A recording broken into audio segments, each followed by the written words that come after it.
жарыс сөзгө өтсөк, анда эмесе сөз Мырзаев Мирзахит Түркиянын Анкара шаарында Гази университетинин магистранты, Кыргыз Республикасынын президентинин стипендиясынын ээси Баткен областынын өкүлү.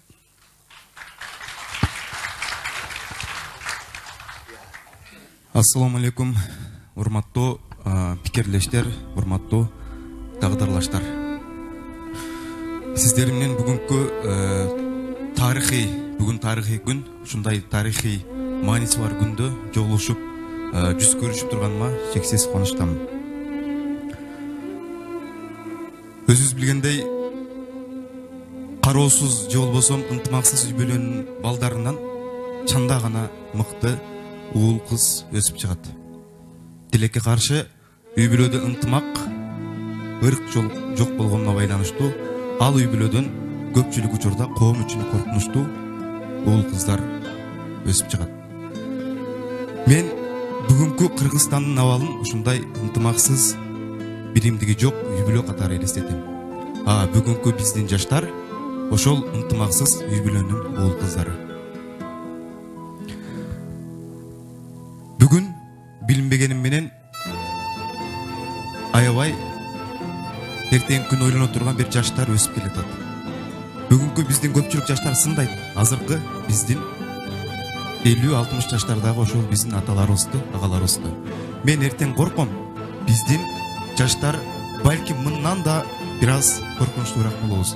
Анткени бүгүнкү биздин жаштарды ким башын сылап, кичине тыйын берип койсо, ошол жактын камчысын чаап, ошол жактын арыгын чаап жүрөт. Бул каалайбызбы, каалабайбызбы, бул чындык. Бүгүн коом, кээбилер айтып атат, реформа деп. Бүгүн коом экономикалык реформага эмес, бүгүн коом ыймандын реформасына муктаж.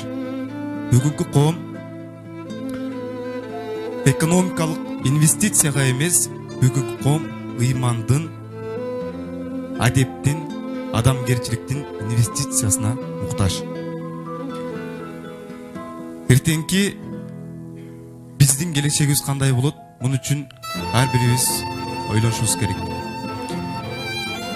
Биз Адахан Кимсанбаевдин талапкерлигин колдоо үчүн эмес, биз мыйзамдын диктатурасын орнотуу үчүн, биз Адахан Кимсанбаевдин талапкерлигин колдоо үчүн эмес, эртеңки жаштарыбыздын, эртеңки мамлекетибиздин келечеги үчүн бүгүнкү съездге келип катышып отурабыз.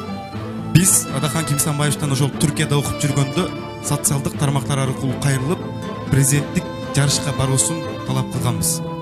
Бишкекте 2 жолу жолугушуу болду. Ошол социалдык тармактагы активисттер менен экөөсүндө тең келип катыштык. Мына бүгүнкү съездге келип катышып отурабыз.